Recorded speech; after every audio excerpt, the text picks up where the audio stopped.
Assalamualaikum warahmatullahi wabarakatuh. Perkenalkan nama saya Muhammad Ali Fatir dengan NIM R1C122012 dari kelas B. Ini merupakan mata kuliah Geologi Bawah Permukaan, di mana yaitu saya akan membuat video terkait mereview jurnal baik internasional dan atau nasional yang memuat data pemboran. Selanjutnya saya akan share PowerPoint yang telah saya buat.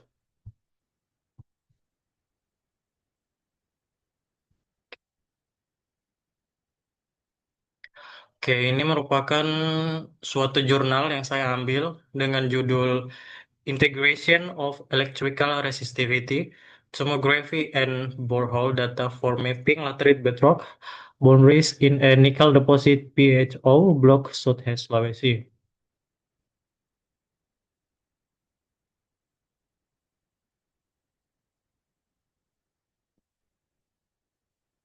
Dengan nama jurnal Indonesia Journal of Applied Physics atau IJAP, terus volume 15, nomor 1, page 176 sampai 192. Tahun terbitnya dia ini April 2025. Penulis Ipo Amanah, Pahlawan Tika, terus ada Yeyatini, terus ada Muhammad Arif Wiksono. Untuk pokok pembahasannya ini dia ada latar belakang penelitian, permasalahan penelitian, tujuan penelitian, metode penelitian, hasil penelitian, kelebihan artikel, kekurangan artikel, dan yang terakhir ada kesimpulan.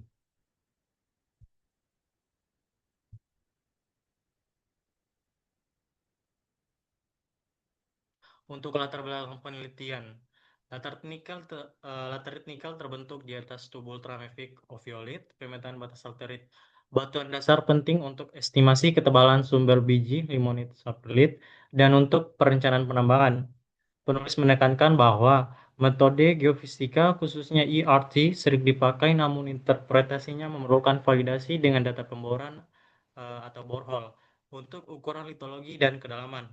Terus lokasi penelitian berada di Blok PHO, Sulawesi Tenggara. Area ini termasuk dalam batuan ultramafic dari kompleks Violet Sulawesi yang menjadi batuan induk pembentuk laterit nikel. Ini merupakan sebuah peta yang ada pada jurnal, di mana pada bagian A merupakan peta geologi sederhana Sulawesi oleh Haldan Wilson. Terus bagian B ini merupakan peta geologi regional wilayah studi. Dan ada kotak yang berwarna biru yang kecil itu merupakan wilayah studi dari lokasi penelitian. Profil laterit. Zona laterit dibagi menjadi beberapa. Yang pertama ada zona limonit, laterit atas. Zona ini terletak di bagian atas profil laterit dan umumnya kaya akan oksida besi Fe. Limonit terdiri dari geotit dan hematit yang terbentuk melalui pelapukan intensif. Zona ini memiliki kandungan nikel yang lebih rendah dibanding zona di bawahnya, tetapi dapat mengandung kobalt yang signifikan. Kedua, ada zona saprolit, terletak di bawah zona limonit, terdiri dari material yang kaya silikat dengan kandungan magnesium dan nikel yang tinggi.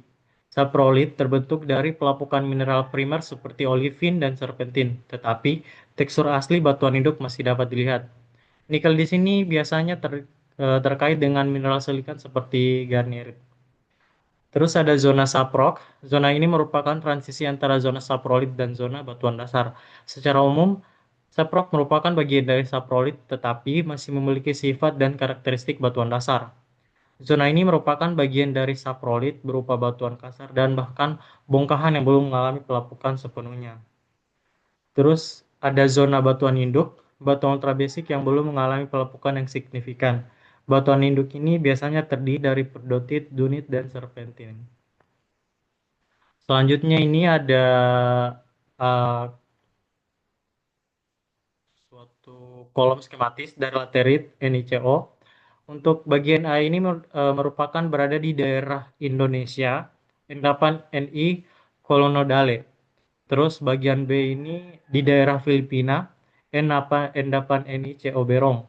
Dan bagian C di daerah Myanmar, endapan Ni Dagongsan. Permasalahan penelitian yang saya angkat yaitu IRC memberikan distribusi resistivitas, tetapi interpretasi litologi di zona laterit, limonit, saprolit, seprof, dan bedrock sering ambigu karena overlap itu diperlukan korelasi dengan data pemboran untuk memvalidasi batas laterit batuan dasar. Penulis juga menyebut keterbatasan studi sebelumnya berupa sedikitnya titik bor atau tidak adanya integrasi 3D yang lengkap. Tujuan penelitian, tujuan utamanya yaitu memetakan batas laterit batuan dasar pada deposit nikel blok PHO dengan mengintegrasikan data IRC 8 garis dan data pemboran 23 titik boreholes serta menghasilkan model 2D or 3D distribusi zona laterit untuk membantu eksplorasi. Metode penelitiannya itu Studi ini menggunakan pendekatan geofisika dan geologi terpadu untuk memetakan batas batuan dasar di blok PHO, Sulawesi Tenggara. Metodologi terdiri dari pengumpulan data, pengolahan data, dan interpretasi. Yang pertama ada survei IRC, di mana metode IRC dilakukan menggunakan konfigurasi di pole-pole. Pengambilan data IRC menggunakan MAE X612EM Multi-Channel Resistivity Meter sebagai unit utama, dengan fitur multi-channel dan pengukuran tunggal. Terus inter, inter, inter, inversi 2D menggunakan perangkat lunak RES2 DI NV peta deep slice, dan model 3D dibangun menggunakan perangkat lunak OASIC Montec dan Rockworks. Terus ini merupakan metode geofisika yang digunakan adalah electrical resistivity tomography dengan konfigurasi di pole-pole. Susunan elektroda ini memungkinkan mendeteksi variasi resistivitas secara lateral dan vertikal. Dan pada gambar juga dapat dilihat di situ ada P1 P2, di mana P1 P2 ini disebut dipole potensial dan C1 C2 itu disebut dipole arus. Yang kedua ada pemboran. Jumlah 23 titik pemboran. Tiap bor deskripsikan kolom litologi, lapisan permukaan, limonit, saprolit, seprock, batuan dasar, beserta EOH, end of hole. Terdapat 8 lintasan IRC dan 23 titik pemboran. Peta ini memperlihatkan sebaran lokasi pengukuran dan titik bor yang menjadi dasar integrasi data. Pada peta ini juga dapat dilihat bahwa di situ ada titik kuning yang merupakan lokasi pemboran berjumlah 23 titik. Hasil penelitian. Rentang nilai resistivitas setelah pengelompokan berkisar antara 10,86 ohm meter hingga 1.500 ohm meter. Kategori nilai resistivitas dibagi menjadi 4 kategori nilai resistivitas yang menunjukkan litologi yang berbeda. Lebih kecil 150 meter, klasifikasinya rendah, interpretasi litologinya yaitu saprolit. 150 sampai 700, klasifikasinya sedang, interpretasi litologinya limonit. 700 sampai 1000, klasifikasinya tinggi, interpretasi litologinya yaitu seprock, dan lebih besar dari 1000, sangat tinggi klasifikasinya, terus interpretasi litologinya batuan dasar atau batu besar. Di sini ada gambar yang menunjukkan hasil resistivitas interversi IRC pada garis ketujuh. Warna biru hingga merah mewakili variasi resistivitas yang dikaitkan dengan litologi. Pada bagian A ini bagian resistivitas 2D, terus yang bagian B merupakan bagian interpretasi litologi garis 7. Garis putih putus-putus pada bagian A merupakan batas batuan dasar dengan zona laterit, terus garis hitamnya menunjukkan zona lemah yang diduga. Untuk warnanya ini dapat dilihat pada legenda litologi. Yang warna coklat merupakan limonit, terus warna pink saprolit, terus warna hijau kebiruan itu seprock, terus warna abu-abu ini dia yaitu bedrock. Terus ini ada sebuah contoh profil hasil pengeboran, di mana ini contoh profil hasil pengeboran dari titik A19 terdapat 5 zona lapisan, termaksud zona tanah permukaan, limonit, zona saprolit, batuan dasar, dan hasil deskripsi pengeboran bongkahan dari hasil pengeboran A19.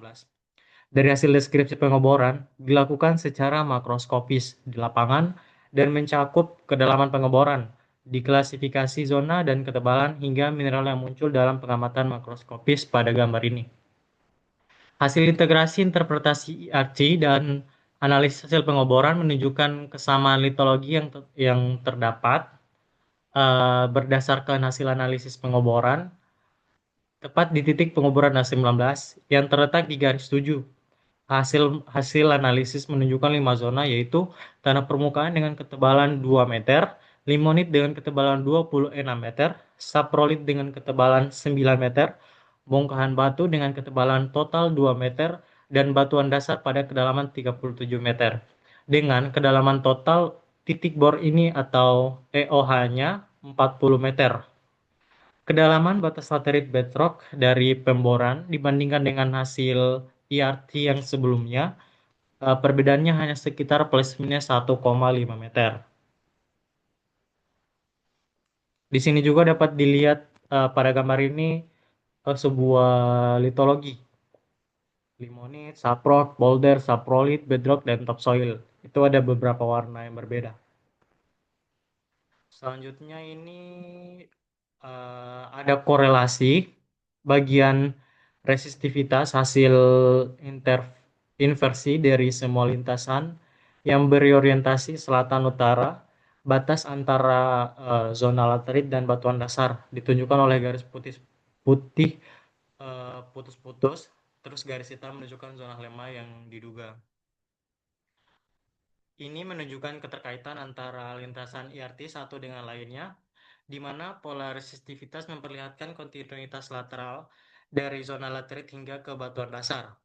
Korelasi IRT versus borehole, penulis melaporkan korelasi yang kuat sekitar 80% antara interpretasi IRT dan deskripsi bor, tetapi terdapat ketidaksesuaian kedalaman dan klasifikasi pada beberapa titik. Margin perbedaannya ini yaitu 1,5 meter. Penyebabnya ada overlap resistivitas antar litologi, terus pengaruh saturasi air, serta penurunan resolusi IRC pada kedalaman.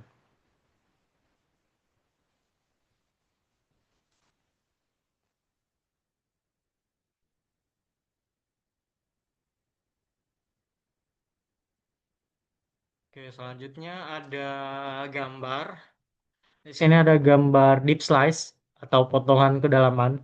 Peta potongan kedalaman yang bagian A ini itu 6,8 meter, terus bagian B 21,5 meter, bagian C 31,3 meter, dan bagian D 49,9 meter. Empat potongan kedalaman ini memperlihatkan perubahan sebaran resistivitas seiring bertambahnya kedalaman. Zona limonit tampak dominan di kedalaman 6 sampai 21 meter, sementara batuan dasar muncul pada kedalaman lebih besar 31 meter ke atas.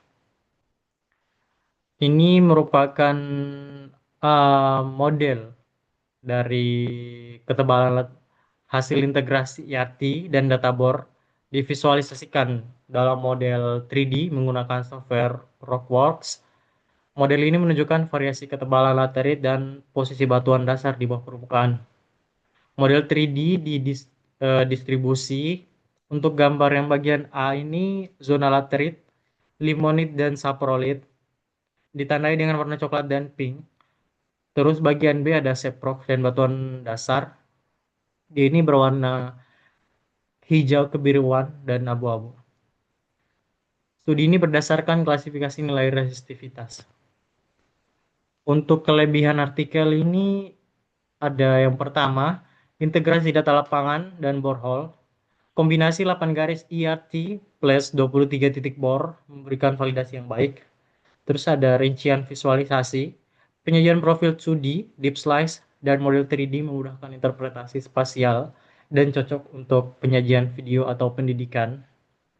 Terus ada prosedur pemrosesan, disebutkan ada software dan workflow, RES2 DINV, terus OASIC Montauk, Rockworks, memudahkan reproducibility metodologinya. Kekurangan atau keterbatasan artikelnya ini ada yang pertama, tidak ada lampiran data mentah terperinci. File tidak menyertakan tabel data resistivitas mentah atau spreadsheet color borehole lengkap sehingga mengurangi kemampuan pihak lain untuk mereplikasi analisis penuhnya.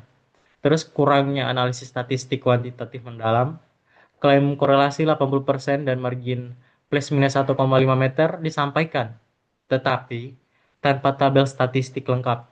Misconfusion, matriks nilai RMSE per bor. Terus keterbatasan desain geometri, beberapa lintasan IRC tidak mendorong secara optimal sehingga menurunkan kemampuan verifikasi silang di beberapa area. Ambang batas resistivitas bersifat lokal, rentang interpretasi resistivitas mungkin tidak langsung berlaku di area lain tanpa kalibrasi geokimia atau mineraloginya. Untuk kesimpulan